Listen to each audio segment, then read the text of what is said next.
Today we are going to focus on Kerala. Kerala fight virus cases like Nipah, Zika. They have been quite efficient. The best nurses that we learn from, actually, nurses from South India, from Kerala in particular. State of India, Kerala. Keralites or Malayalams. Kerala is one state that has developed its health infrastructure really well. And the people of Kerala and the authorities of Kerala, they've done a stunning job.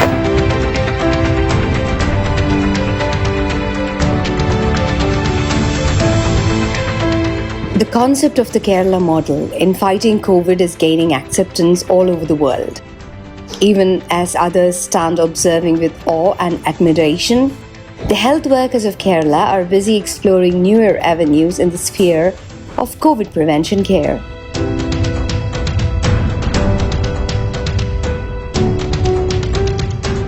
Walk-in sample kiosk or WISK is intended to avoid the challenge arising from more people testing positive for the disease or in the event of community spread.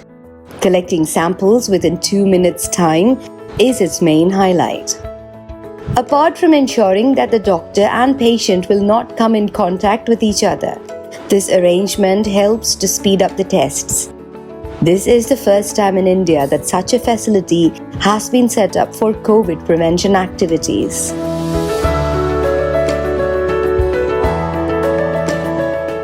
The caution exercised by Kerala in the first stage in isolating those who were suspected of the disease and subjecting them to tests, and also making those who came from foreign countries and other states undergo quarantine, has started yielding results. The number of people infected by the disease in Kerala has come down considerably. If the number of virus infected showed a daily increase of 40% earlier, it has now come to 2%. Also, the number of people under observation is coming down. The reason behind this are the measures taken by the Kerala government in bringing the situation under control.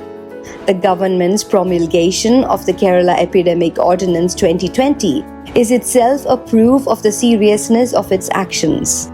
Route maps of the patients were prepared and more people who came in contact with them were identified through it. Mobile applications and digital technologies were utilized for this purpose.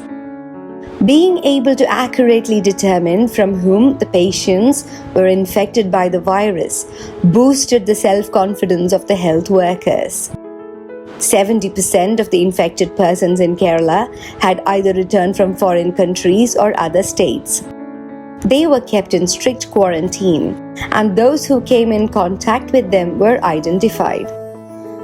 The police, district administrations, and local self-government department work in an excellent manner to implement social distancing completely.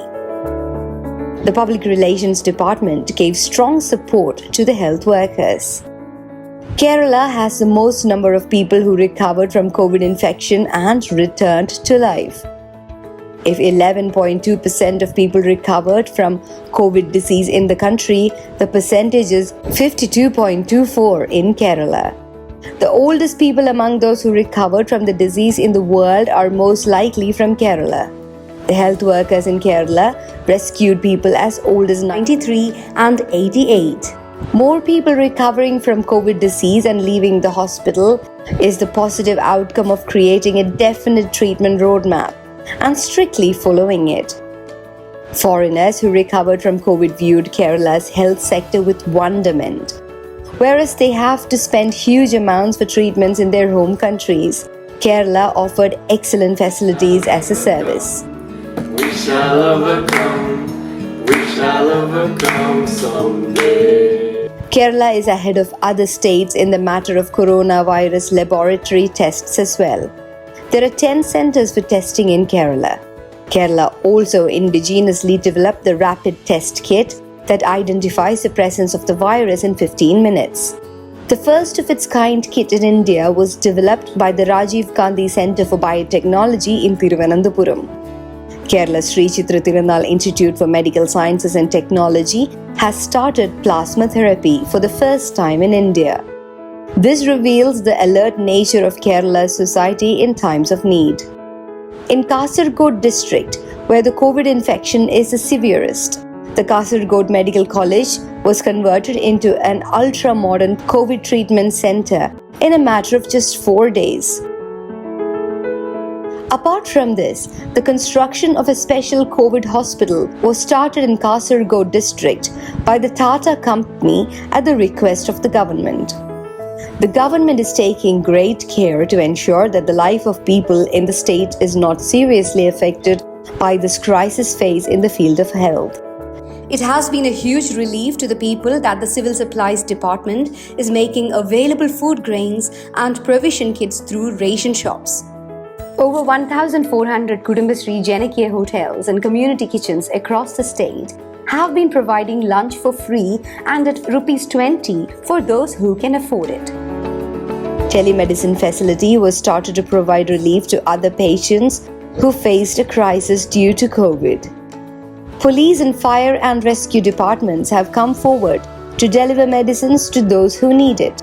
Food and accommodation were arranged for guest workers as per their needs. Over 18,000 camps have been set up for guest workers in Kerala. In addition to all these, Kerala intervenes with online counseling, help desk, and telemedicine facilities to ensure the welfare of expatriate Malayalis spread all over the world. Even as the situation improves, the state of Kerala is in no mood to let its guard down. The timely acts and focused intervention through a balanced mix of scientific and creative approach in fighting COVID made the world to take serious note of the small Indian state. Now, your state at one stage had recorded the most number of cases in the state. And how challenging was the situation for your government to fight this menace? We have been alert about COVID-19 right from the very beginning, since the latter half of January. Do you have enough supplies? It's a question that is being asked everywhere. We are well equipped to deal with the situation. We have enough stocks of food grains and essential commodities that is enough and more for more than 3 months. Many states have had, and your state has had as well, is the issue of migrant labor. Some people prefer to call them migrant workers. We, both government and the people of Kerala, call them guest workers. What gets reflected in it is our concern for them. What Kerala thinks today, India thinks tomorrow. And one of the things that you've been pushing for is aggressive testing. Tests in Kerala is happening at a rate which is unmatched by any other state. In a health emergency like this, we feel that this should be expedited. What's your message to all of our viewers here at Republic TV and everybody watching this broadcast on the steps we must now take going ahead? We appeal to Keralites around the world to strictly adhere to the instructions being issued by their respective governments and to follow the guidelines issued by WHO from time to time.